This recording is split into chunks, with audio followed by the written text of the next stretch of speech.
Gracias por seguir en nuestra sintonía. Nos encontramos con Joel Segura, ex procurador anticorrupción.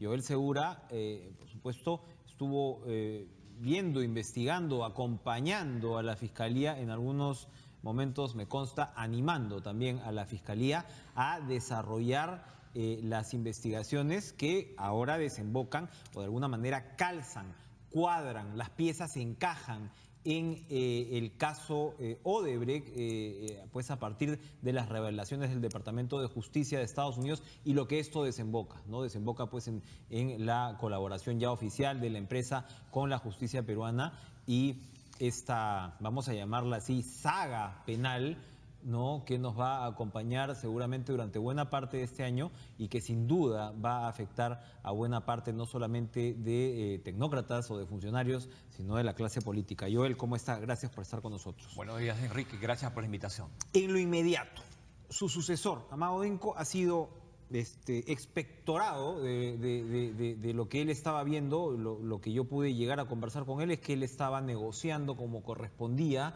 la reparación civil con Odebrecht, había tenido ya reuniones con representantes de la empresa y en realidad lo que ha pasado es que la señora Julia Príncipe ha puesto un equipo por encima de él. Al final no sé si el procurador se queda dentro de la estructura de la Procuraduría o no, pero el hecho es que ¿qué consecuencias trae este cambio? Es preocupante las decisiones que se están tomando porque en términos futbolísticos, ¿no?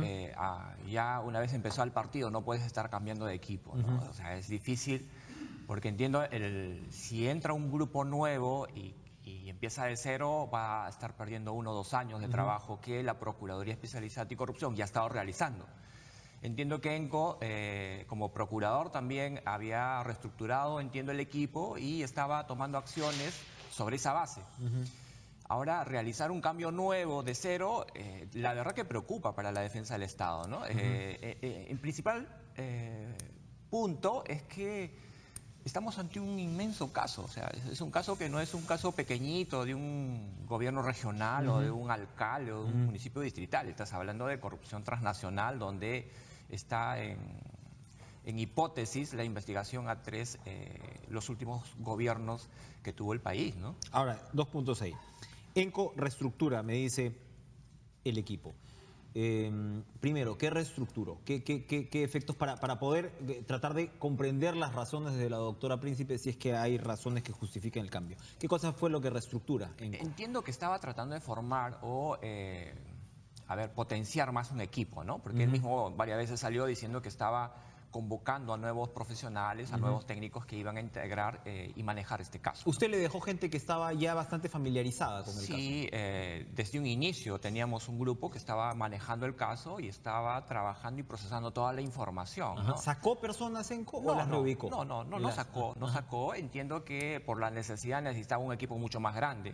Teníamos un equipo bastante pequeño nosotros y obviamente cuando entra uno nuevo necesita armar su propio equipo. Se dijo que el procurador todavía ENCO había trabajado pues en algún momento con la Municipalidad de Lima, con la gestión de Susana Villarán. Sí, escuché esa... ¿Esa podría ser una razón que llevara a la doctora Príncipe a sacarlo del caso?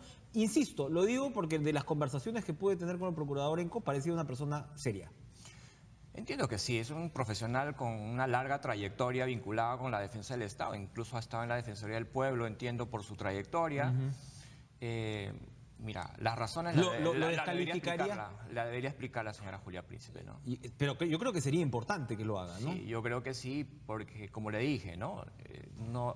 Es poner en mucho riesgo la defensa del Estado tratando de cambiar un equipo a estas alturas, ¿no? ¿Por qué? ¿En qué puede entorpecer el trabajo de la investigación en general que haya un cambio de caballo en la Procuraduría? Para que los televidentes entiendan pues la diferencia entre el trabajo que hace la Fiscalía, el Poder Judicial y en este caso la Procuraduría. Okay. El procurador como defensor del Estado lo que tiene que hacer es negociar todo el perjuicio y el daño que ha causado esta empresa en todas las licitaciones que han estado vinculados o que tienen sospecha de actos de corrupción. O sea, todas las obras que están investigadas por actos de corrupción han generado daños al Estado. Entonces, sobre esa base, necesito un conjunto de información que me permita cuantificar la magnitud del daño.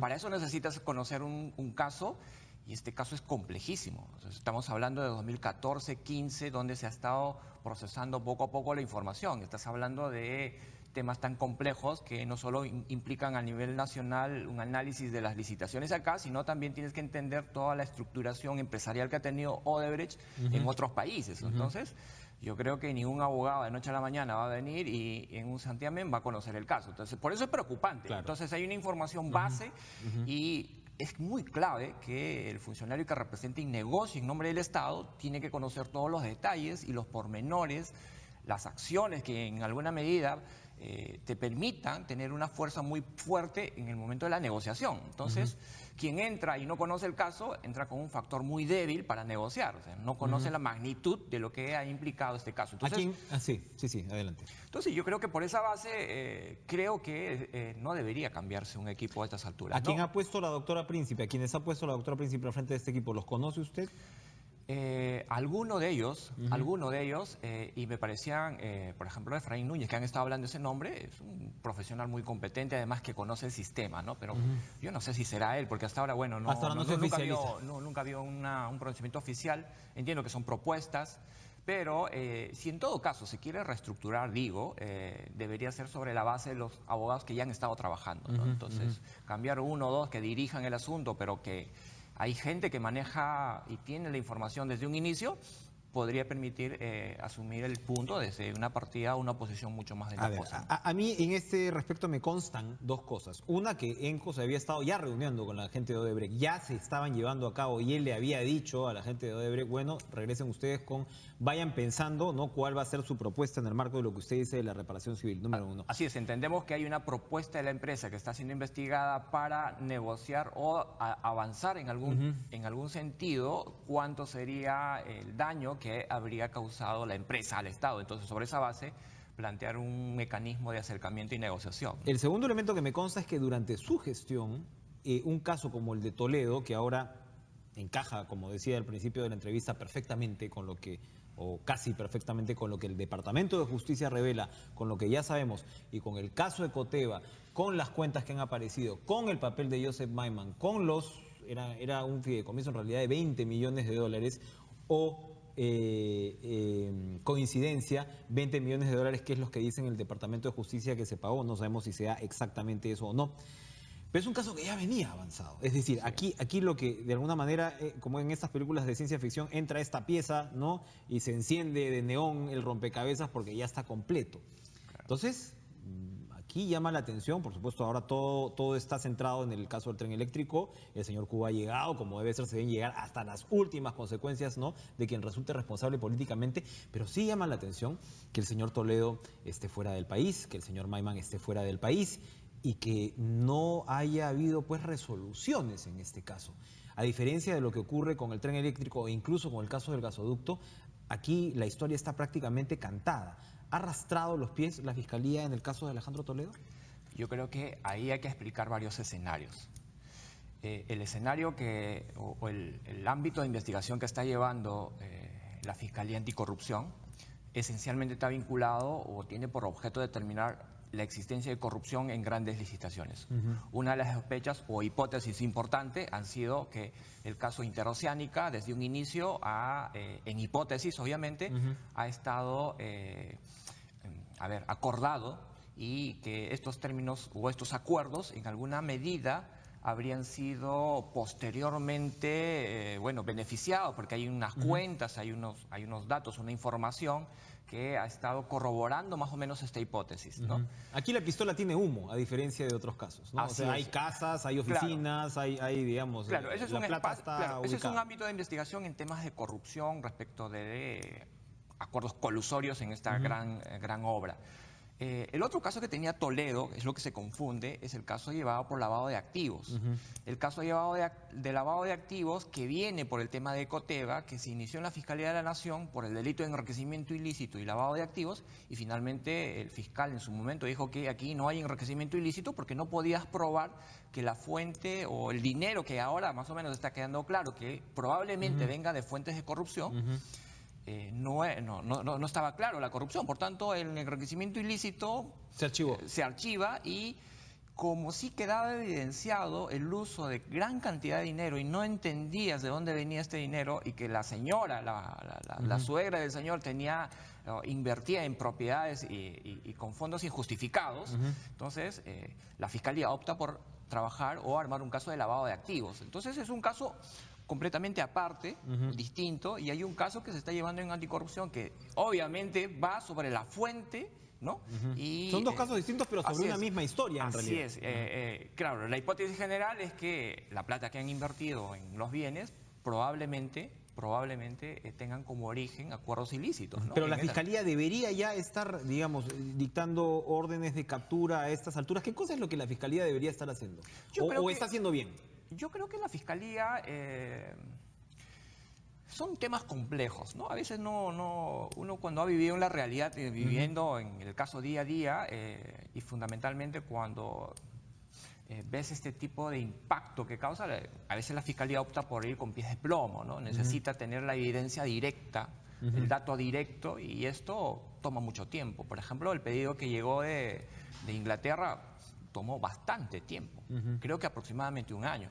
Y hay una información, entiendo todavía, que faltan por venir de otros países. Entiendo que necesitan unas cosas mucho más... ¿Pero cuánto necesitas para poder...? O sea, porque en el caso de Inglaterra estamos hablando de una historia, Joel, que lo hemos conversado mucho. O sea, viene de 4 o 5 años atrás que aparecen estas cuentas vinculadas en un principio a César Almeida. Y Almeida es el primero que dice, oiga, banco, dígame que yo no soy el... Y en ese momento ya se sabía que las cuentas eran de Maiman. Yo entiendo que tenga que haber una formalización y estar seguros, pero a lo que voy es que Toledo pues está fuera del país. Y entonces, ¿qué pasa si Toledo termina en Israel, donde el señor Maiman es un hombre muy influyente? Israel, donde no hay tradición de extradiciones, donde el señor Maiman es el accionista, a pesar de sus problemas financieros, del 40% de un canal de televisión muy influyente, con conexiones con el gobierno. Entonces, claro, uno dice, está bien, como dice usted, ir con pies de plomo, pero por otro lado, ¿cómo hace un sistema de justicia para asegurar, pues, que, para usar un término que usaba mucho el aludido, para que los pescaditos, pues, no se escapen, ¿no? O sea, ¿dónde está el equilibrio ahí? Yo creo que ahí la Fiscalía comete un error gravísimo, ¿no? Debería acelerarse en todos estos asuntos. Y no solo acelerarse, sino también creo que las fiscalías deberían trabajar en conjunto, ¿no? Entiendo que, por ejemplo, ahora hay un reclamo... Por ahí llega la información que no hay la coordinación que debería haber. Claro, llega para uno, el otro lo debe usar, tiene que pedir permiso para que se use. Por ejemplo, la información que ha venido de Inglaterra no lo pueden usar en el caso de lavado de activos porque por el principio de especialidad solo lo puede usar el fiscal que lo ha pedido, que es corrupción, y no lo puede usar el fiscal de lavado de activos. Por ejemplo, ¿no? Esos detalles... Es absurdo. Imagínate, entonces lo que ahí está evidenciando es que la Fiscalía debería trabajar... ¿Hay celos entre las...?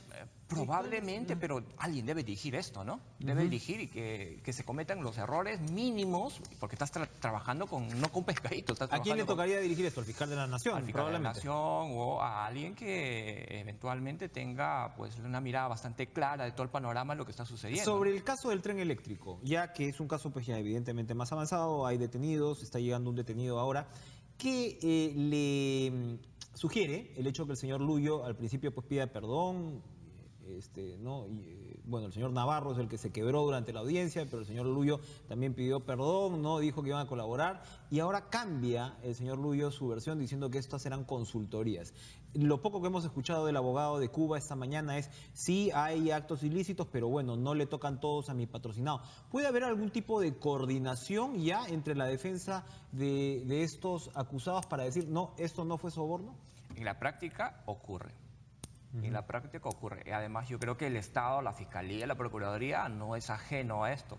Han habido un montón de casos donde el testigo o el mismo imputado dice, ya, yo voy a apoyar, yo voy a colaborar, recibe la visita de un abogado en la noche, al día siguiente no quiere hablar, no sabe nada y se ha olvidado. Pero acá tienes, pero acá tienes el elemento que el propio Brasil está, se supone, colaborando. Entonces va a ser, me imagino, difícil. El margen de acción de ellos va a ser mucho más limitado. Eso es lo importante en estos casos, que no hay que fiarse tanto en las declaraciones, ¿no? Por eso creo que la Fiscalía tiene que incidir bastante en el acopio de información, en la identificación de cuentas y otros elementos, que a veces ya la declaración del imputado de por sí queda sobrando.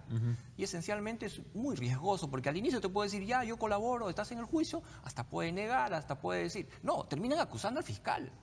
terminan acusando al fiscal que lo han coaccionado, que le han ofrecido cosas. Entonces, las declaraciones de un imputado en un proceso penal de esta magnitud es sumamente riesgoso, además, para no tomar en cuenta, porque esencialmente el caso se construye sobre otros elementos de prueba, no sobre las declaraciones del imputado. ¿Puede ir hacia arriba este caso? Hasta ahora nadie ha sindicado, digamos, directamente a Enrique Cornejo. El APRA tiene pues su propio proceso político, se están dando de alma entre Alan García, Cornejo y demás.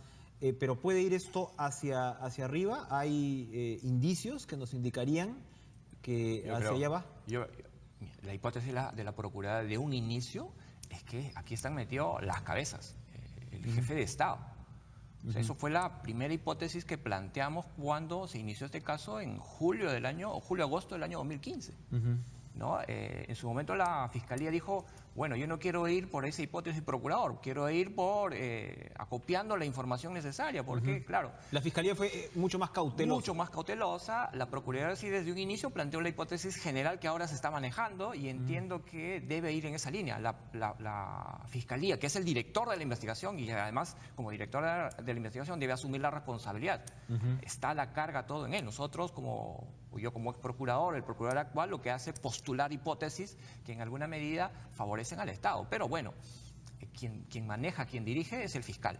Yo creo que hay que respetarlo. Hay un alto riesgo en todas las decisiones que está tomando. Esperemos que tenga éxito. La verdad, nadie en este país va a desear que el fiscal fracase en su hipótesis. ¿No? Yo creo que hay que apoyarlo más bien en toda esta gestión que está haciendo. Entonces, la hipótesis de la Procuraduría iba hasta el jefe de Estado en ese momento, que era Alan García. Para terminar, gasoducto.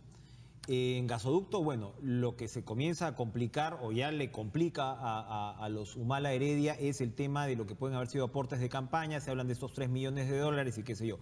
El gran caso durante su gobierno, además de casos regionales que podrá verse, es el tema del gasoducto. Pero al mismo tiempo, con el gasoducto, a pesar de ser una obra tan gigantesca y que se acaba de caer,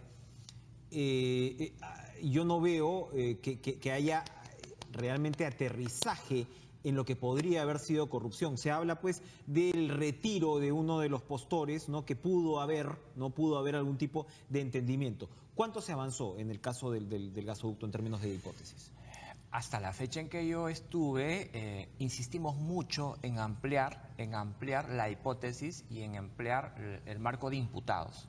Te cuento que en ese caso solo estaba el señor Jocama y el señor Cadenías, o la señora Jocama y el señor Cadenías, o sea, los dos que han firmado el convenio, o sea, los dos suscribientes, o sea, claro, simplemente ellos lo que finalmente acuerdan, porque representan a entidades, una empresa privada, al Estado, terminan firmando un acuerdo que, bueno, en hipótesis, los acuerdos normalmente no lo toman los que firman, sino lo toman los que tienen a cargo las decisiones más importantes del país. En esos términos, ya una vez que concluí, aparecieron nuevos indicios y la Procuraduría en su momento postuló la ampliación hasta la cabeza, hasta el mismo presidente. Hasta el presidente. Hasta ahora creo que la Fiscalía está todavía evaluando y tratando de entender el asunto para que se amplíe y en verdad los indicios de acá dicen mucho. Yo no puedo dar muchos detalles porque todavía tengo por un año un marco de reserva respecto de algún detalle de alguna investigación, pero los indicios dicen bastante. Y creo que también la Fiscalía comete otro error acá, ¿no? Las hipótesis no empiezan de abajo, sino las hipótesis hay que construirlas desde un inicio como son, ¿no? Como son. Y aquí hay una estructura bastante grande. La decisión no ha sido tomada por dos funcionarios de medio nivel, sino de más alto nivel, ¿no? El garantismo, en resumen, debe venir desde el Poder Judicial, ¿no? Así es, no la del fiscal. La Fiscalía es el investigador, Así exactamente. Gracias, Joel. Muy interesantes sus alcances de esta mañana. Son las 8:39. Vamos a ir a una pausa. Robert Malca, como siempre, calentando, estirando para traernos todas las novedades deportivas. Ya volvemos.